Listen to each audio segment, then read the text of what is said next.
Moi, je suis un ancien élève de l'école secondaire Samuel de Champlain, que j'ai étudié mes 5 années de secondaire en concentration soccer. Je suis ensuite de ça poursuivi vers le cégep de Limoilou et maintenant je suis à l'Université Laval en intervention sportive. Ensuite de ça, sinon j'ai toujours été sur les terrains. Je suis arrivé à l'association il y a maintenant déjà 5 ans. Je suis rentré comme entraîneur bénévole et j'ai gravi les échelons jusqu'à devenir aujourd'hui le directeur sportif du club. Donc, le directeur sportif. Et avant, vous étiez l'adjoint de Carlos, j'ai bien Oui, compris? j'ai fait une année comme adjoint à Carlos, donc l'année dernière.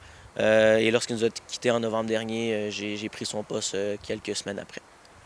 Autour de vous, donc, bien sûr, il y aura un remplaçant qui va venir prendre la relève maintenant pour votre adjoint. Est-ce qu'il y a d'autres personnes qui gravitent autour quand vous avez à s'occuper de toute l'organisation de l'association? Ben, absolument. On a un conseil d'administration là, qui est très présent, qui m'épaule beaucoup et qui travaille très fort pour permettre à l'association de grandir de jour en jour et d'année en année.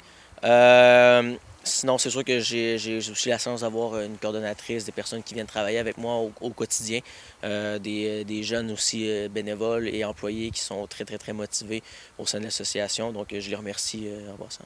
Donc, aussi, sûrement des parents qui donnent un coup de pouce comme bénévole, comme entraîneur aussi?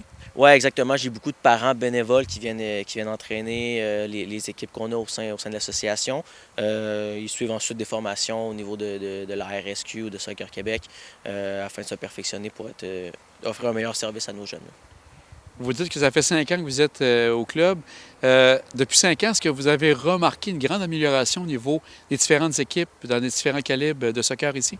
Absolument. Mais juste après l'arrivée de M. Carlos Tremblay, on a vu l'implantation des CDC au sein du club qui a permis à nos jeunes de s'améliorer techniquement ou même au niveau des équipes qui s'étaient plus avancées un peu, qui avaient passé le stade CDC, donc U12 et plus, qui ont quand même appris et se sont développés à la suite. Donc oui, effectivement, il y a une énorme augmentation aussi au niveau des inscriptions. Donc ça fait qu'on a beaucoup plus de jeunes qui parfois peuvent nous quitter pour aller vers l'élite. Maintenant, pour cet hiver, est-ce qu'on est à la fin déjà de la saison d'hiver ou il reste encore quelques matchs pour compléter la saison? La saison se termine déjà en fin de semaine. Donc, c'est notre dernière fin de semaine de match. Pardon.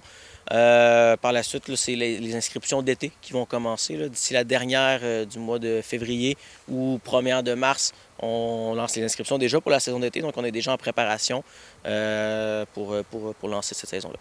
Et durant l'hiver, la plupart des matchs se jouent à Beauport à ce moment-là? L'hiver, on se promène plusieurs stades. Là, on a le stade, oui, justement, à Beauport. On a le stade Onco. On a Chauveau, stade TELUS. Donc, on se promène au travers de la région de Québec. Dans ces 5 stades-là, stade Leclerc aussi. Donc, on se promène de secteur en secteur. Et donc, comme vous dites, fin février, déjà les inscriptions pour l'été. Est-ce que les camps d'été, c'est déjà le moment d'y penser? Oui, les camps d'été qu'on va avoir encore une fois cette année, on devrait faire encore une fois 4 semaines de camps d'été. Donc, à suivre pour les inscriptions qui devraient débuter là, probablement en même temps que la saison d'été pour les inscriptions. Donc, dernière de février, première de mars. Et Anthony, on va vous souhaiter bonne chance pour cette poursuite d'une belle organisation qu'est l'Association de soccer des Premières Seigneuries. Un grand merci. Merci à vous.